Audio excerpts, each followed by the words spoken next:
నమస్తే, తెలుగు రాజ్యంకి స్వాగతం. నేను మీ సంధ్య. తెలుగుదేశం పార్టీ మహానాడు అనే కార్యక్రమం ఎప్పటికప్పుడు ఆ పార్టీకి ప్రత్యేకమైన విషయం మనందరికీ తెలిసిందే.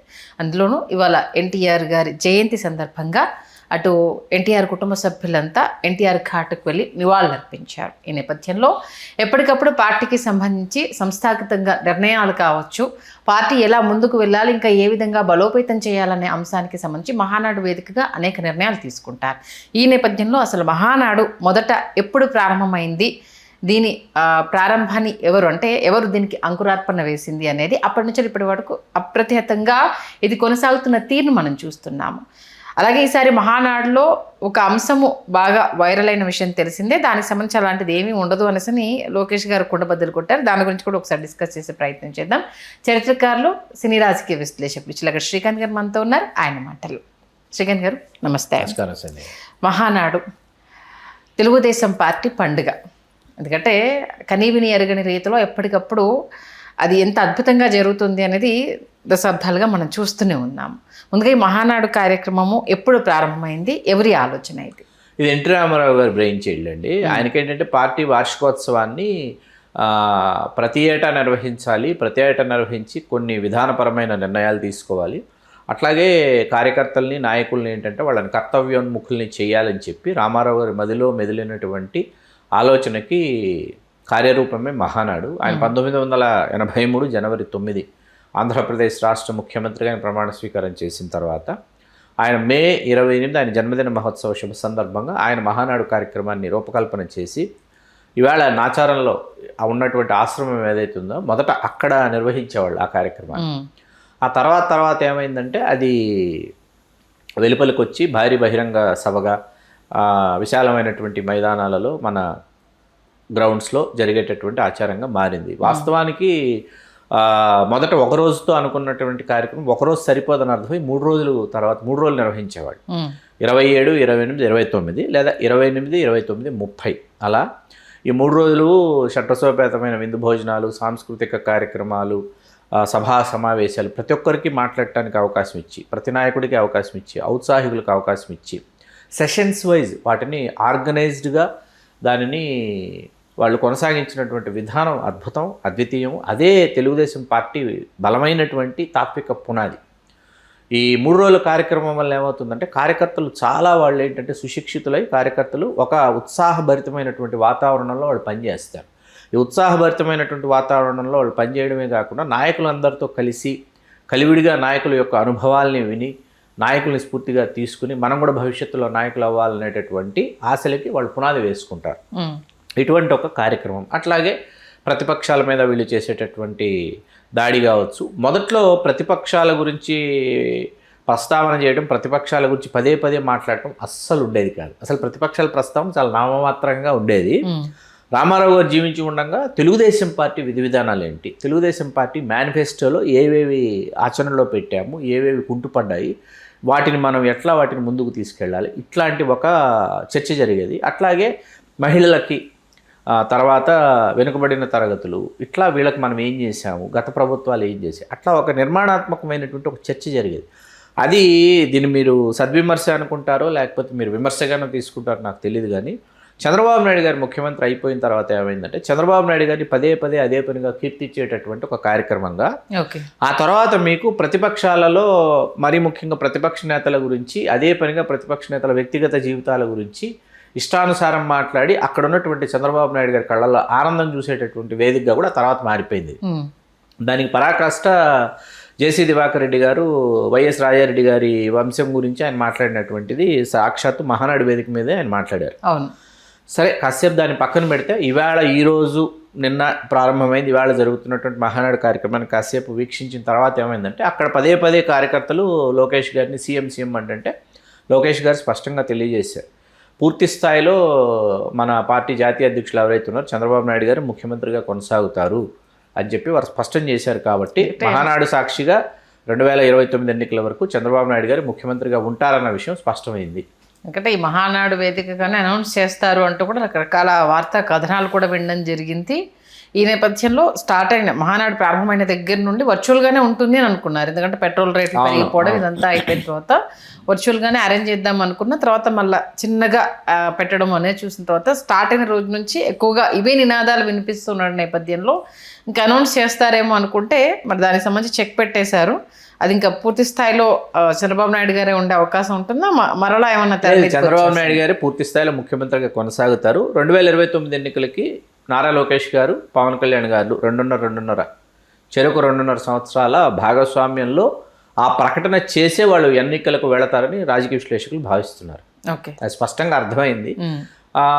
ఆ తర్వాత అంటే చంద్రబాబు నాయుడు గారు దశాబ్ద కాలం ఆయన ప్రతిపక్షంలో ఉన్నటువంటి విషయం మనకు తెలుసు. 2004 నుంచి 14 ఎన్నికల వరకు. ఆ సమయంలో ఏంటంటే 2 సంవత్సరాలకు ఒకసారి చేసేవారు. సంవత్సరం తప్పించేసి 2 సంవత్సరాలకు ఒకసారి మహానాడు. ఎందుకంటే వ్యయంతో కూడినటువంటి పని కాబట్టి. ప్రస్తుతం అయితే ఇవాళ స్పష్టమైంది 2029 ఎన్నికల వరకు చంద్రబాబు నాయుడు గారు ముఖ్యమంత్రిగా ఉంటారన్న విషయం స్పష్టమైంది. 4 పర్యాయాలు పూర్తి స్థాయిలో రాష్ట్రాన్ని, అంటే ఒక పర్యాయం ఉమ్మడి ఆంధ్రప్రదేశ్ని, అంటే 2 పర్యాయాలు 1995 ఆగస్టు నుంచి 2004 మే ఎన్నికల ఫలితాలు వచ్చేంత వరకు, ఆ తర్వాత 2014 నుంచి 19 వరకు విభజిత ఆంధ్రప్రదేశ్కి ఒకసారి, 2024 నుంచి 29 వరకు చేసినటువంటి ఆ ఘనత ఆపాదించుకోవాలి ముఖ్యమంత్రి కానీ చంద్రబాబు నాయుడు గారు భావించి ఉన్నట్టు ఉన్నారు. కాబట్టి లోకేష్ గారు కూడా తండ్రి బాటలో తనయుడిగా కొనసాగడానికి సిద్ధమయ్యారు. కార్యకర్తల్ని సంసిద్ధుల్ని చేశారు, మానసికంగా వాళ్ళకి తెరిపినిచ్చారు అన్నమాట. అప్పుడిప్పుడే కాదు అని చెప్పేసి. మొత్తానికి 20 సంవత్సరాలు సీఎంగా ఉన్న వ్యక్తి అంతే. మన ఉమ్మడి ఆంధ్రప్రదేశ్లో విభజిత ఆంధ్రప్రదేశ్లో కలిపి 20 సంవత్సరాలు సీఎంగా ఉన్న వ్యక్తి అంటే రికార్డుగా ఆయనకే సొంతం. ఇంకెవరు దాన్ని క్రాస్ చేయలేరేమో మేబీ ఇంకా ఇప్పటి వరకు. ఓకే, ప్రతిసారి మహానాడు వేదికగా కొన్ని నిర్ణయాలు తీసుకుంటారు. ఎప్పుడన్నా ఆ మహానాడులో సెన్సేషనల్గా తీసుకున్న నిర్ణయాలు ఏమైనా ఉన్నాయా? అంటే అలా అంత సంచలనాత్మకంగా ఏం ఉండవండి. ఇక్కడ మనం వాస్తవానికి మాట్లాడుకోవాల్సింది ఏంటంటే, సంధ్య గారు మీరు చాలా ఆసక్తికరమైనటువంటి అంశాన్ని మీరు లేవదీశారు. కాబట్టి ఈ రాష్ట్రానికి, ఉమ్మడి ఆంధ్రప్రదేశ్కి ఏదో చేద్దామని, ఈ ప్రజల కోసం ఏదైనా చెయ్యాలని పదే పరితపించినటువంటి చిట్ట చివరి నాయకుడు ఎవరైనా ఉన్నారంటే అది ఎన్టీ రామారావు గారు. రాజశేఖర రెడ్డి గారి గురించి మనం ఇంకొకసారి విశ్లేషణ చేద్దాం.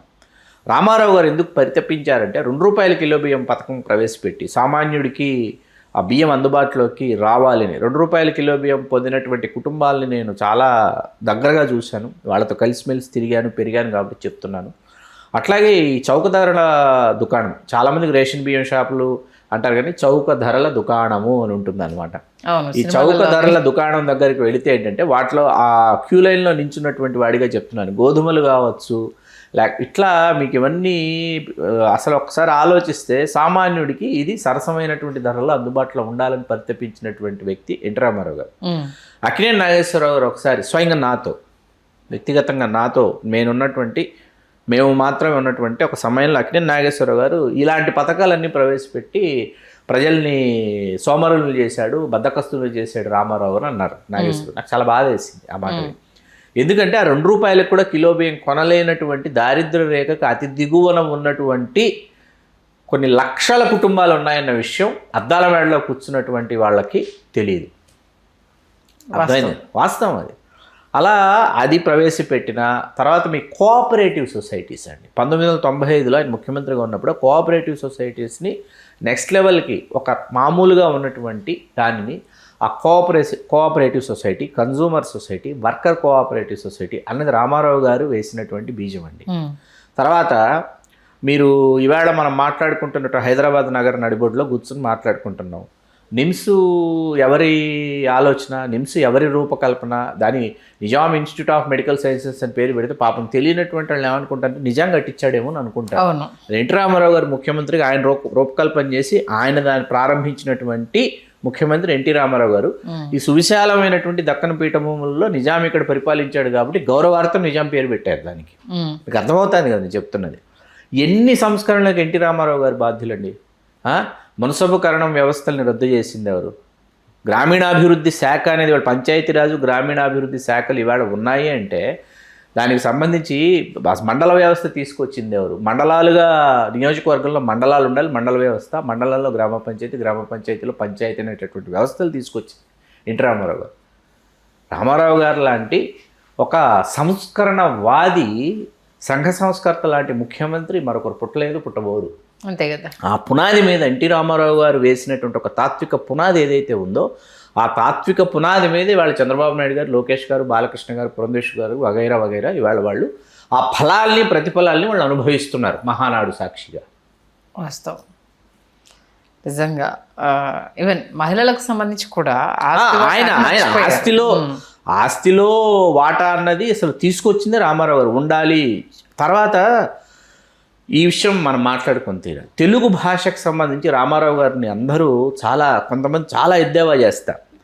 ఎందుకు రామారావు గారు ముఖ్యమంత్రిగా ఉన్నారు, రామోజీరావు గారి పత్రికలోనే చాలా ఘోరాతి ఘోరమైనటువంటి విషపూరితమైనటువంటి కార్టూన్లు రామారావు గారి మీద వచ్చేవి. పక్కన పెడదాం, సంబంధించి మనం దాని గురించి చాలా మాట్లాడాం. పక్కన పెడితే తెలుగు భాష అనేది తెలుగు మీడియం స్కూల్స్లో కావచ్చు, లేకపోతే ఇంగ్లీష్ మీడియం స్కూల్స్లో కావచ్చు, తెలుగు తప్పనిసరిగా చదువుకోవాలనేటటువంటి నిబంధన రామారావు గారు తీసుకొచ్చారు.